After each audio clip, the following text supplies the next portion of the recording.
the irresponsibility of every politician from governors on down who has fed his constituents the stale bread of hatred and the spoiled meat of racism. Yes, sir.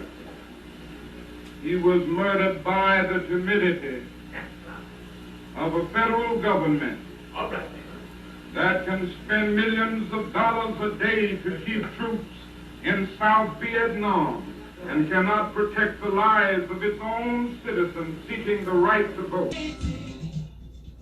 Happy birthday, Martin Luther King Jr. on this January 18th, 2021. Let's do it.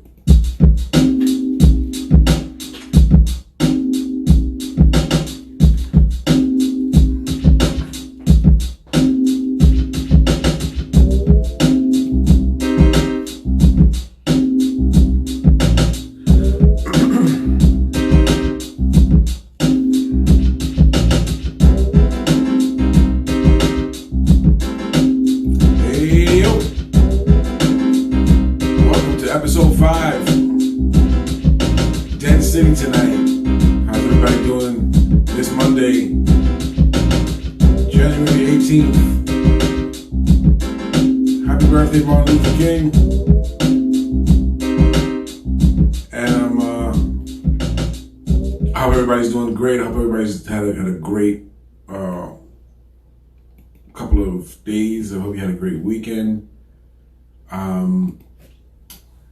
Let's get into it a little bit. Interesting stuff happening. Today on MLK's birthday, we have a new report that was commissioned by the Trump administration that was released today. This report talks about the cause for the divisiveness that is permeating in the United States at this time. And the cause of this division has been the reckless re-education of our school systems. The reckless re-education that is casting the nation as not exceptional, but as evil. Projects like the 1619 Project, which was trying to actually clarify the correct information and give the correct historical, the correct history of slavery in the United States. These types of programs and these types of initiatives have been the cause of division in this country. It's, reckless re-education, as they called it. Basically, the creation of identity politics. And the fact that we are providing this information and instilling this information in our children and in our educational system is the cause of division in the United States. Not the fact that it happened, not the fact that we are trying to get the record straight so that we can move on from things, but the fact that we're even bringing it up is just causing division, because the way we have imagined our history to be is the way that it should stay, so that everything could stay the status quo. Things were criticized, like affirmative action. Those things were criticized. Just to give you some excerpts from this report. The report argues that the civil rights movement was almost immediately turned to programs that ran counter to the lofty ideals of the founders, specifically criticizing affirmative action policies. The report also argues that identity politics are the opposite of King's hope that his children would live in a nation where they would not be judged by the color of their skin, but by the content of their character. So basically, they know what Martin Luther King would have wanted to see. And they know that Martin Luther King would have wanted to not give accurate testimony to the history of the United States, but to give a, pardon the expression, whitewashed version so that everybody could just get along. Can't get along without truth. It's a little hard to get along without being truthful. it's kind of a barrier. It's kind of an obstacle to getting along, is when you are being forced to accept inaccurate information about your history. But that's what the report states. That's what the report talks about. You know, it doesn't just talk about Black Americans and the civil rights movement. It also talks about the women's movement. The women's movement that was a radical movement about a reimagined history where women were oppressed by men. Reimagined. So in other words, they don't know where that came from. I don't know what you ladies are talking about. You know, it's a reimagined history where women were oppressed by men. A radical liberation movement reimagined America as a patriarchal system, asserting that every woman is a victim of oppression by men. And the Black Power and Black national movements reimagined America as a white supremacist regime. My God, where did they find this information? How did they come to the conclusion that a country that kept slavery in place for over 400 years and then segregation for like another 90 years and then, didn't allow certain races to vote and didn't allow women to vote and, segregated their country into making sure that blacks only, were able to drink from certain fountains or go to certain schools or eat at certain restaurants? How could a country that did that be labeled as a white supremacist country? I don't know. Is my sarcasm coming through? I hope it is, because it's definitely meant to. Listen, just because you made mistakes and just because you have to admit that the way that you've gone about things for centuries could be wrong, could be, not the best way to put forth the values that your country in writing and in its ideals and in its, theory are supposed to live by. Just because we didn't quite do that then doesn't mean that we shouldn't be able to correct those things, to identify the reasons that we were wrong, to possibly find a way to not rewrite history, but to use it as an example of what not to do again. Maybe that's what the commission should be about. It should be about saying, hey, this is what we did. We're not proud of all of it, but we're still a great country. Our ideals that want to exist, that are 100% for everyone, those ideals are still good ideals. Justice, freedom, equality, those are all good things to strive for. Just because at one time in our history we didn't have that, shouldn't mean that we, bury it and act like it doesn't happen. And then it definitely shouldn't mean that we use those uncoverings or that truth to try to say this is why we're divisive now. Because basically what you're saying is that we have a part of the country that wants to keep that way, that wants to stay that way, that wants to say that we were great and made no mistakes. And then you have another part of the country that's like, look, we need to address what we need to address. We need to be able to look at that and say, hey, this is screwed up, man. This is what we did. This is who we were. Doesn't mean that it has to be who we are and who we will be.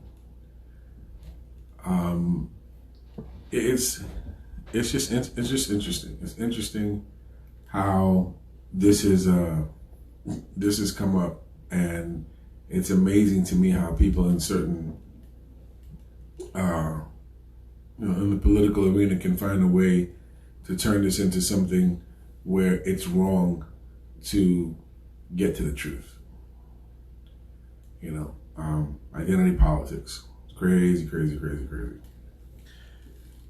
January 20th, Inauguration Day.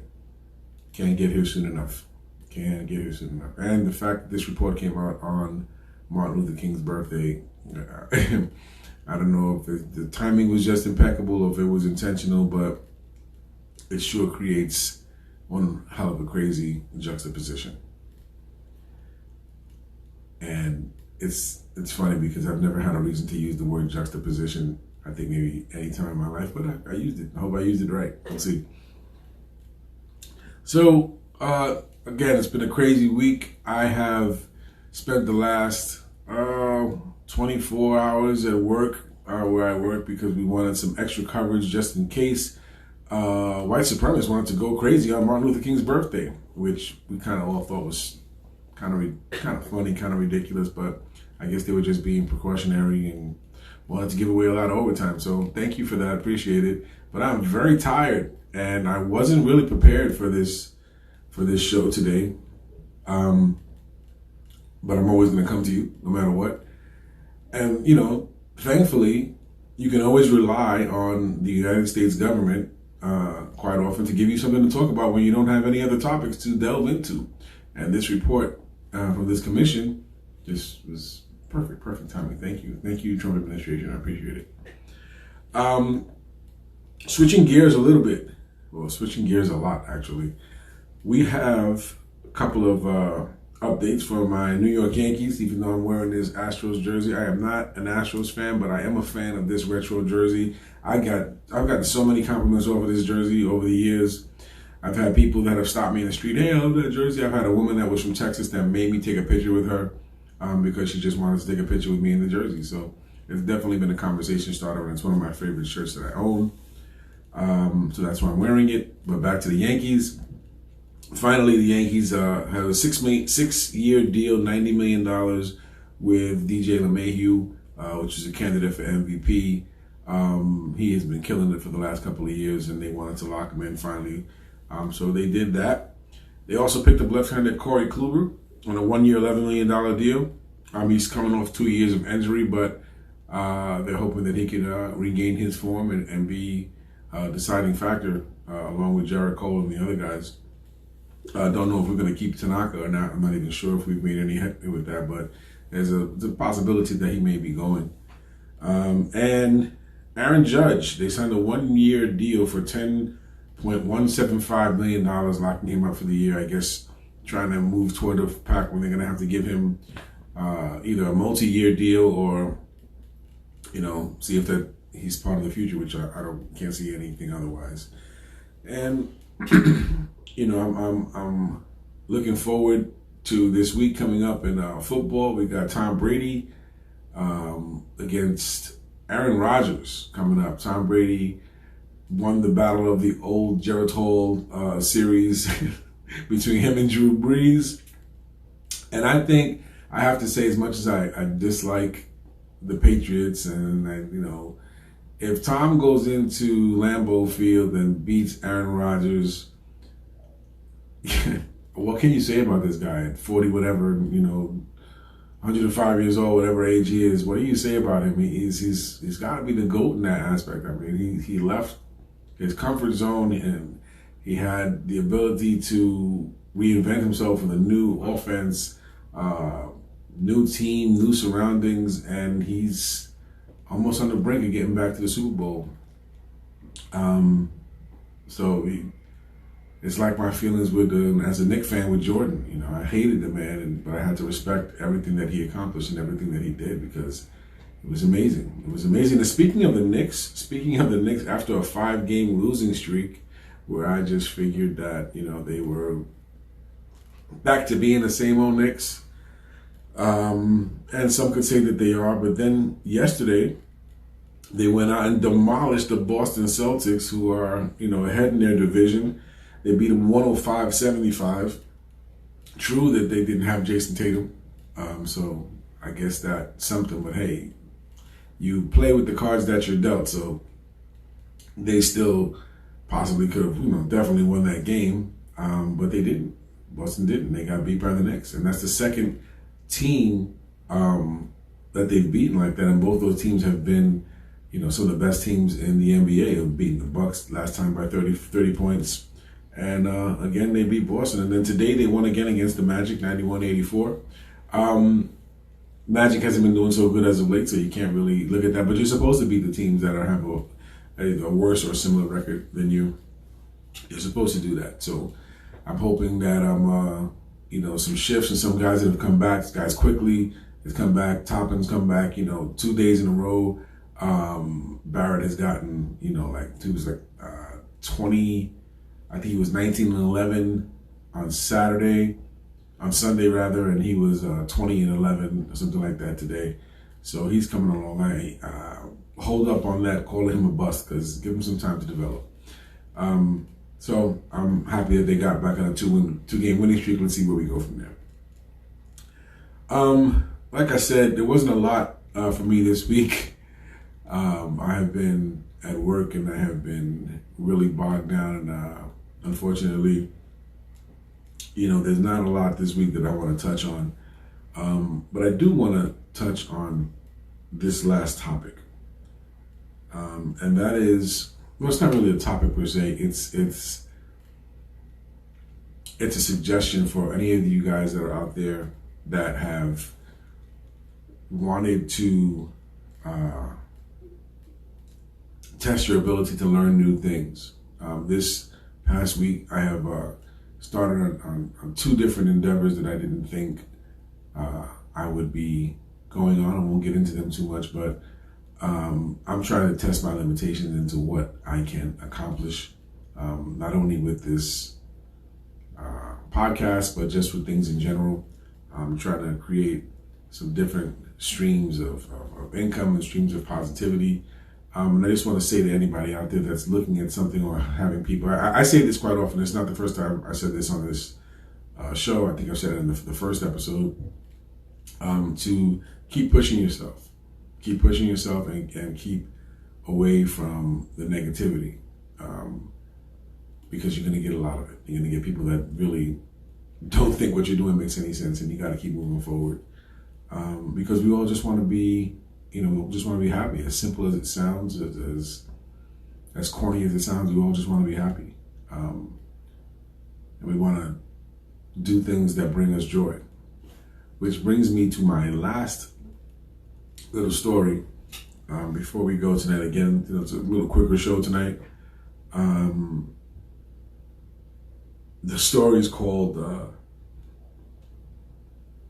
Camping Kids from the Projects. And why do we say that? Because it's what it is. It's a bunch of kids camping from the projects. And it might sound like, so what? You have kids that live in the projects that their family sent them camping, or they went to Boy Scouts or Girl Scouts or some camping program. No, that's not what I'm talking about.